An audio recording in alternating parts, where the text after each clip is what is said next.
The first time I remember feeling invisible, I was 9 years old. It was a Tuesday evening, nothing special about it, just a regular school night in our house in Dayton, Ohio. I had gotten a 94 on a math test, my highest grade ever at that point, and I had carried that paper home folded carefully in my backpack like it was something precious. I walked through the front door with it held out in front of me, and my mom looked up from the couch for exactly half a second before her eyes went back to my brother. He was 12, and he had just made the travel baseball team. The paper sat on the kitchen counter for 3 days before someone threw it away. I'm not telling you this to make you feel sorry for me. I'm telling you this because that moment, and 100 moments, exactly like it that followed, are the reason I ended up where I did. And where I ended up changed everything, including one very specific dinner at my aunt's house last November that I don't think anyone in my family has fully recovered from yet, but I'm getting ahead of myself. Growing up, my brother was the sun in our family's solar system, and the rest of us just sort of orbited around him. My parents weren't bad people. I want to be clear about that. They weren't cruel or abusive. They just had a very limited amount of attention to give, and they had decided, probably without even realizing it, that all of it belonged to him. He played 3 sports. He was loud and funny and took up a lot of space in every room he walked into, and my parents loved that about him. They fed off his energy. Every weekend with a game, a tournament, a banquet, a ceremony. Our family calendar revolved around his schedule. I was quieter. I liked to read. I spent hours in my room writing little stories in spiral notebooks, drawing maps of imaginary places, building things out of whatever I could find. My parents called it keeping herself busy, which sounds nice, but really just meant they didn't have to worry about me. I was the easy one. The low-maintenance one, the one who didn't need anything. Except I did need things. I just learned very early that asking for them didn't really go anywhere. My brother's name is Connor.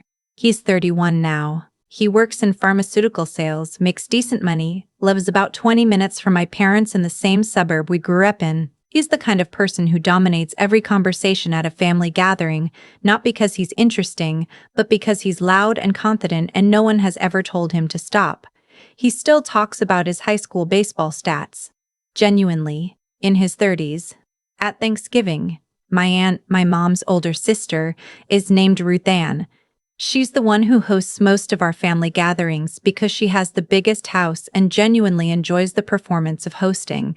She loves tablecloths and matching napkins and having everyone seated before the food comes out. She also loves Connor. She always has. He calls her Aunt Rue and she thinks it's adorable. She calls me by my name, which I suppose is fine. I should also tell you about my work situation because it matters. I graduated with a degree in graphic design and spent my mid-20s doing freelance work. Logos, brand identity packages, some web design, while also working part-time at a print shop. It wasn't glamorous. My family knew I did some kind of art stuff, and that was about the extent of their understanding or interest. When people asked what I did at family gatherings, I'd explain it and watch their eyes glaze over within about 4 seconds. Connor once told me that graphic design wasn't really a career. It was a hobby that some people got lucky with. He said it at dinner, in front of everyone. And my dad laughed. What my family didn't know, what I deliberately kept from them, partly out of privacy and partly because I genuinely didn't think they'd care, was that for about 3 years, alongside all the freelance work, I had been building something else. It started as a tool I built for myself. I was drowning in client work, constantly losing track of revisions and feedback and file versions, and every project management tool on the market was either too complicated or too expensive for a solo freelancer. So I built my own, a lightweight, intuitive workflow platform specifically designed for independent creative professionals. I called it Trellis. I spent evenings and weekends on it for the better part of 2 years. I brought in a friend of mine, someone I'd met at a design conference, sharp and funny and relentlessly good at product development, as a co-founder. Her name is Addie, and she is one of the most competent people I have ever met in my life. She owned 40% of the company. That matters, and I want to say it clearly. What happened to Trellis was not mine alone. Addie built half of what made it work. We launched quietly, got some traction in creative communities online, then a feature in a design industry newsletter sent our user numbers through the roof over the course of about 6 weeks. We went from 3,000 users to 40,000. Then a larger software company noticed us. I won't walk you through every detail of the acquisition process, because honestly, it was about 8 months of the most stressful, exhausting, exhilarating experience of my life, and I lived on cold brew and 4 hours of sleep and a very understanding therapist. What I will tell you is that when it was over, Addie and I sat in my apartment on a Tuesday afternoon and stared at the number on the final document for a long time without saying anything. The company sold for $94 million. Addie got her 40%. I want to be very clear about that. She earned every cent of it, and the first thing I did after we signed was make sure her portion transferred correctly. We went out to dinner that night, just the two of us, at a nice restaurant we'd been wanting to try for a year but kept putting off, and we split a bottle of wine and talked about what we were going to do next. It was one of the best nights of my life. I didn't tell my family. It's not that I planned to keep it secret forever. It's more that I sat with the news for a few days and thought about how they would react. And every scenario I could imagine was either about money, specifically their access to mine, or it was brief and performative before the conversation shifted back to Connor. And I thought, not yet. Let me just have this for a minute. A minute turned into several months, and then came Ruth Ann's dinner. She hosts this thing every fall, not Thanksgiving itself, but a pre-Thanksgiving Saturday gathering she calls Friendsgiving, even though it's exclusively family.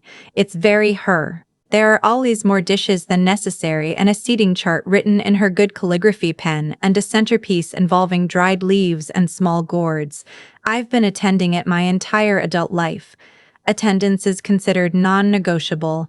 I almost didn't go this year. I've been traveling a lot since the acquisition, meeting with the company that bought us, doing some consulting work, trying to figure out what the next chapter of my life looked like. I was tired in a bone-deep way. But I went, because I always go, because that's what I do. I arrived and the house smelled like cinnamon and roasting garlic, and someone had lit approximately 40 candles.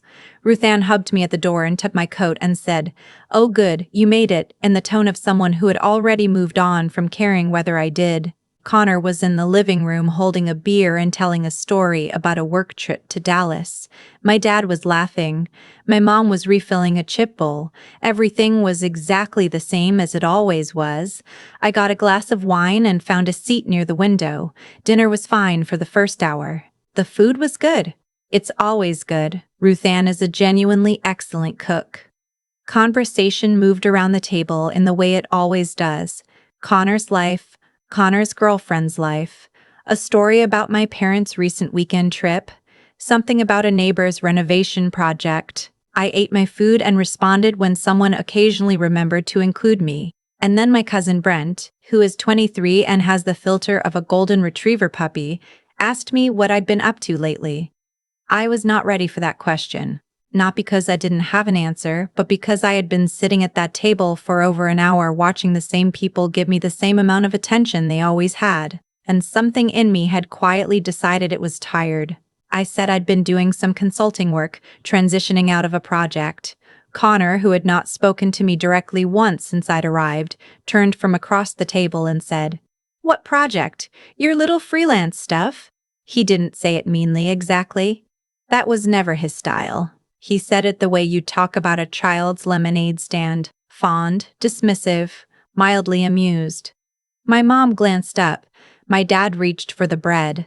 I said it was a software platform.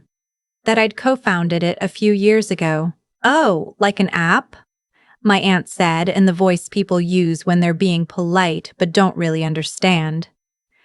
"Like a business," I said. "A company," Connor said. "I didn't know you were doing that." He said it as a statement, not an apology. "You never asked," I said. A small silence. Not uncomfortable enough to stop anything. Then my mom said, "Well, how is it going?" Past tense would have been the accurate choice, but I let it sit for a second. "It's done," I said. "We sold it." "Oh," a pause. "That's good. Did you get a decent amount for it?" And here's the thing about that question. It wasn't really a question about my well-being or my success. It was the same voice she used when asking whether I'd gotten a good price on a used car or found a parking spot without paying too much. A decent amount, like the ceiling of what anyone could expect from my kind of endeavor was somewhere modest and reasonable. I looked at my wine glass for a second. Connor had turned back to the table by this point, starting to say something to Brent. Half the table had already moved on. I said, 94 million. The word count after that was roughly 0. I watched it move across the table in a wave. Brent's eyebrows went straight up. Ruth Ann's fork stopped halfway to her plate. My mom's expression did something complicated that I'd never seen on her face before, a kind of recalibration, like a screen buffering. My dad turned from the breadbasket very slowly. Connor turned back around. He stared at me for a second, and then he said, "What?" $94 million, I said. "That's what the company sold for?" Nobody said congratulations. I want you to sit with that for a moment, because I have. Nobody at that table. Not my mom, not my dad, not my aunt who had hosted me at her table my entire life, said congratulations. What my dad said after a very long pause was, "How does something like that even happen?" Not proud, not amazed in a warm way, genuinely baffled in the way you're baffled by something that doesn't make sense. Like I had told him I'd found a large sum of money on the sidewalk and had no explanation for it. What Connor said was, "You should have told us." And there it was. 11 years of showing up to every dinner, every gathering, every Christmas and Easter and pre-Thanksgiving Friendsgiving. And the response to the biggest thing that had ever happened in my life was, "You should have told us."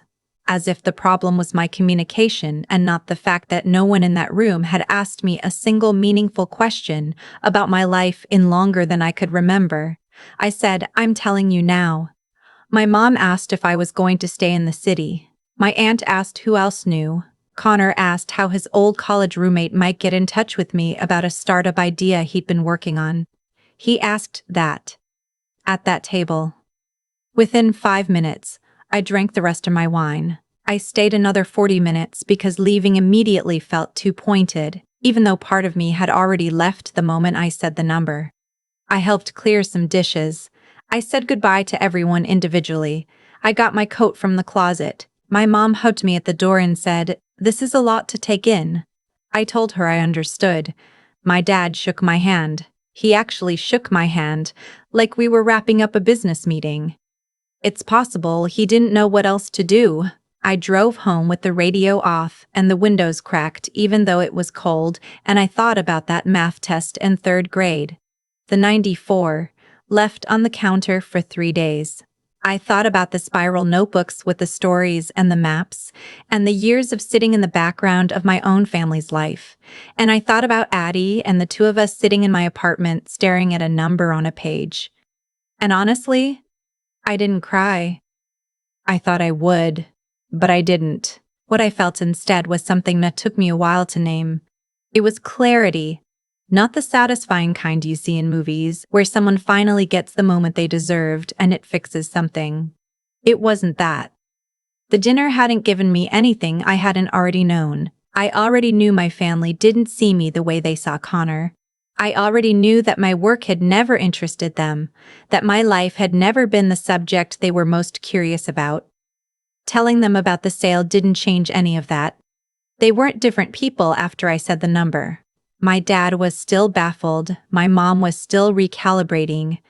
Connor was already thinking about how to use it. What the moment gave me was just the final, clean confirmation that I had been right all along to build my life somewhere outside their attention.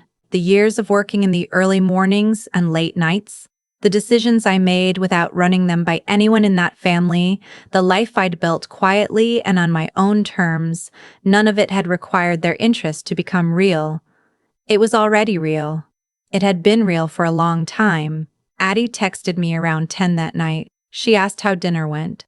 I told her it was fine, told her about the moment. She sent back a voice note, and I could hear her laughing in that way she has, where she's not quite sure if she should be laughing or appalled.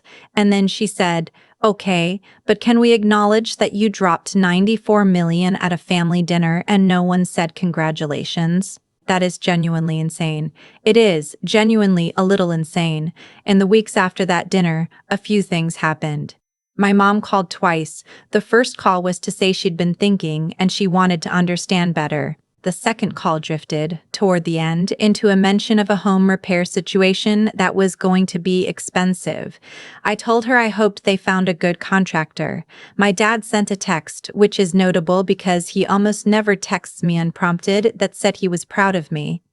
3 words. After 32 years. I read it 3 times because I wasn't sure I was seeing it correctly, and then I put my phone down and felt something I haven't quite sorted out yet. Connor called once. He talked for most of the call. He told me about his friend's startup idea, something involving a fitness app, and said he thought it could really use my expertise and maybe some capital, and he had really been thinking about it and thought this could be a great thing for both of us. I let him finish, and then I said I wasn't in a position to take on any new projects right now, that I was still figuring out my next step. He said he understood. We should talk more when I had bandwidth. I haven't called him back. I want to be honest with you about something because I think it's the part people don't usually say out loud. I don't feel victorious. I don't feel like I won something. The image people have of a moment like this, the person who was overlooked standing up at the table and finally getting their due, it doesn't really feel like that from the inside. What happened at Ruth Ann's dinner was not a triumph. It was just the moment the last piece of something settled into place. I spent a lot of years being angry at my family, and then I spent some time in therapy learning that the anger was really grief. And then I spent some more time understanding that the grief was for a version of my family that had probably never existed and definitely wasn't coming, not because they were evil, just because they were who they were, and who they were had never been particularly oriented toward me. I can't make them see what they missed. I've stopped trying.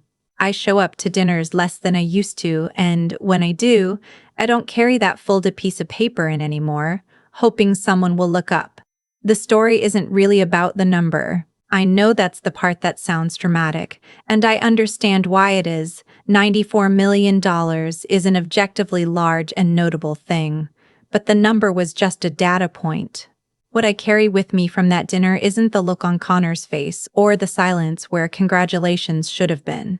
What I carry is the drive home with the windows cracked and the radio off, and the feeling that I had built something real entirely on my own terms, and it was mine. Every late night and early morning of it, and no one's failure to see it had made it any less true. That math test got a 94.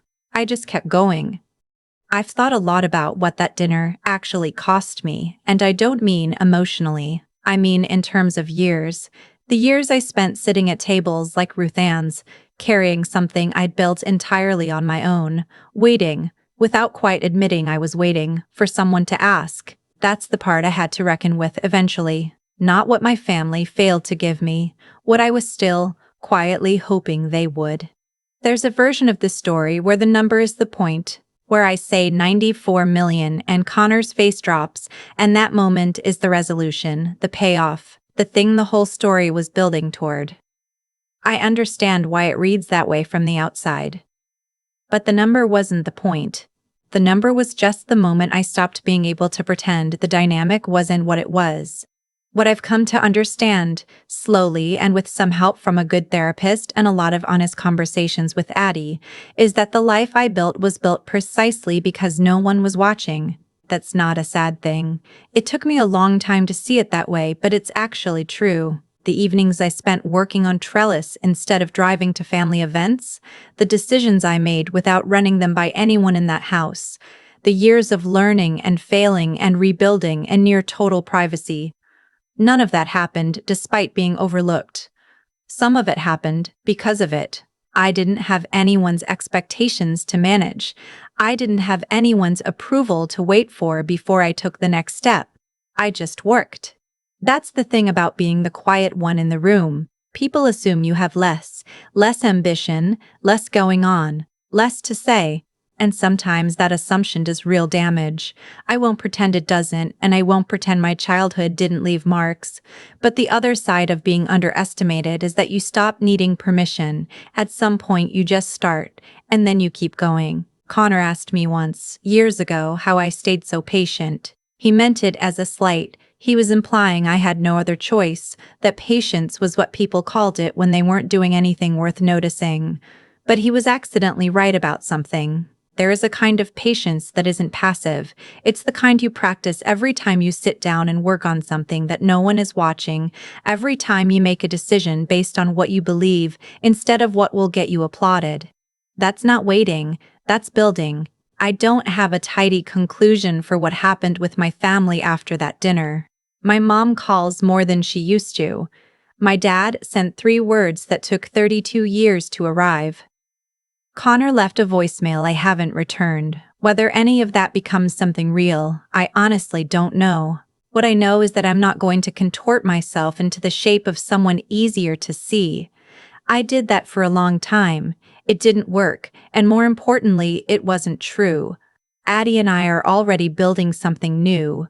We don't talk about it much outside of our own conversations yet. Maybe that's habit. Maybe it's just that some things work better when you protect them from noise for a while. Either way, I know how to do that part.